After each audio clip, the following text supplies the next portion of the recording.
Welcome to Amputee University. Today I want to continue my series on the recovery process.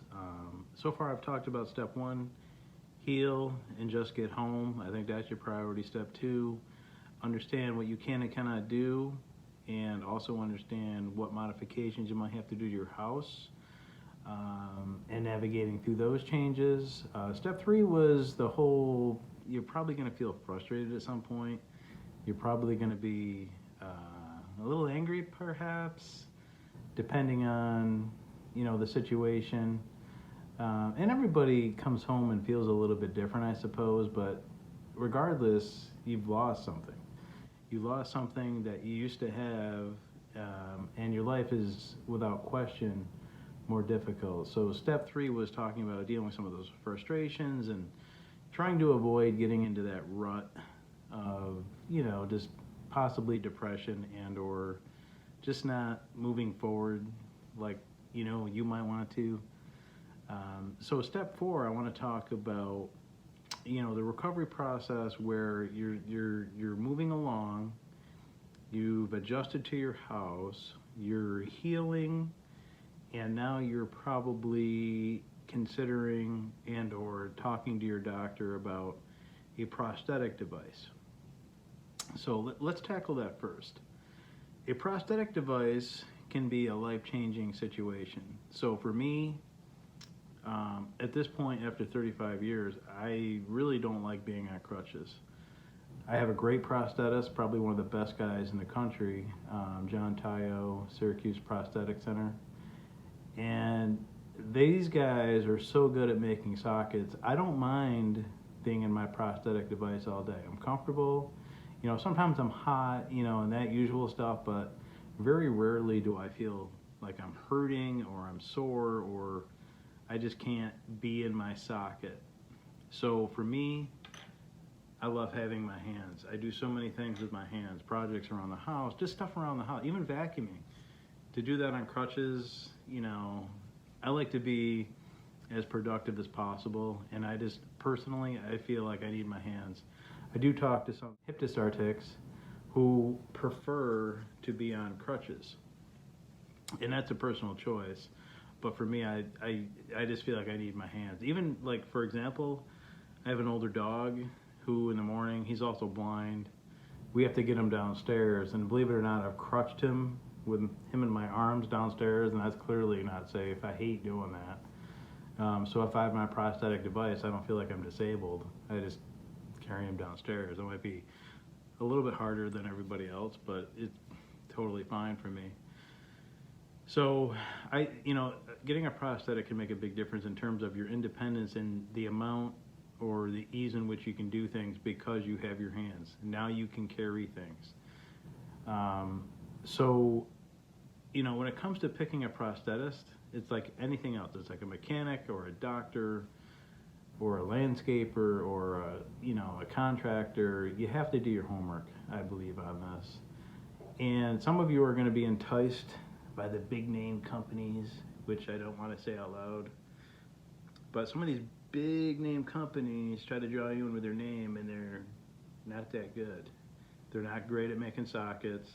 They'll fill your ears of all sorts of nonsense to make you believe that you're the crazy one because this thing doesn't fit right. Actually, the prosthetist I go to gets a lot of those. The prosthetist I go to is a family business. I believe this is the third or fourth generation family business. And these guys are so extremely dedicated to their product and their service and their reputation. They wouldn't give that up for any amount of money. And and I think this smaller operation is also more willing to work with you in terms of your insurance and going through that painful process. And that's a whole nother. I'll get into the insurance. Maybe that's a whole nother episode, the insurance situation.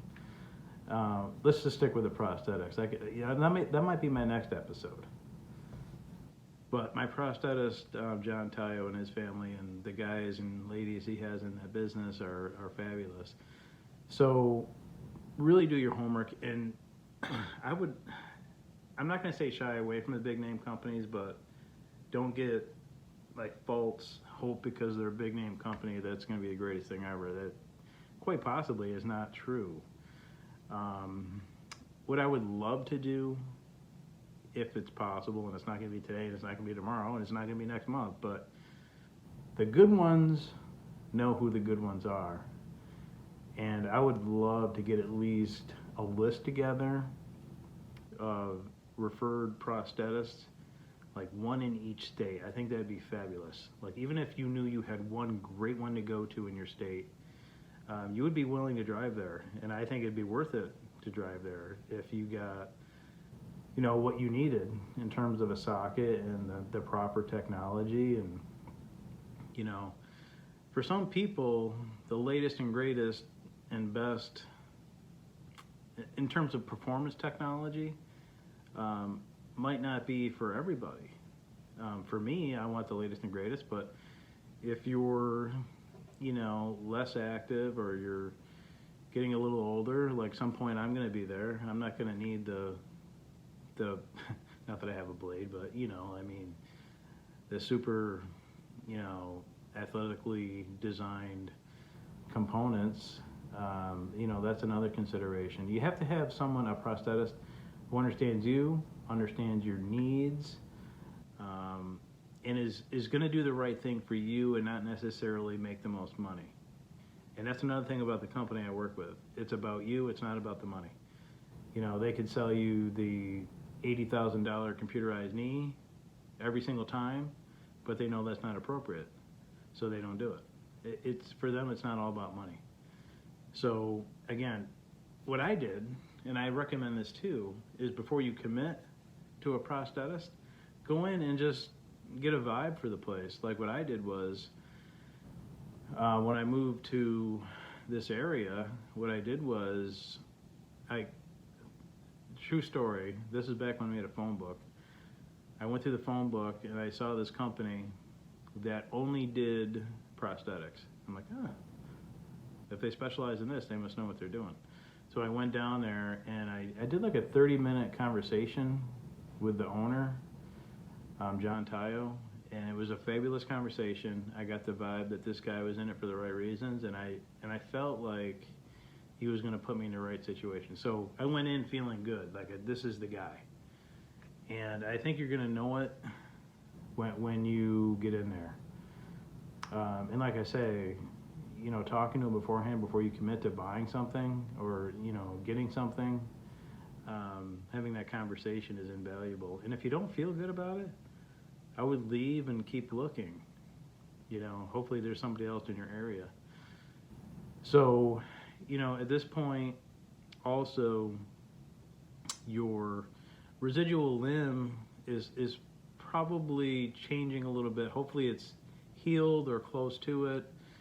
And there's this process that happens for most amputees, AK or BK, above the knee or below the knee. Your residual limb is going to shrink because you're no longer using those muscles. So, you know, the first year or so I think is a little dicey as far as getting a good fitting socket. And you'll talk to your prosthetist, and a good one will tell you your residual limb is going to keep changing, so we have to keep adjusting as we go for a while. And try not to get frustrated by that.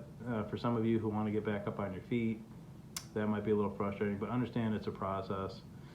Everybody's got to go through it, and eventually you will get there. So, you know, talk about that. And like I say, once you meet the right prosthetist, you're going to figure out the proper components for your lifestyle. You know, everybody's a little bit different as far as what you need. And there are a lot of good companies out there who would offer the proper components for you. I think that's where we're going to end today's episode. I will see you next time.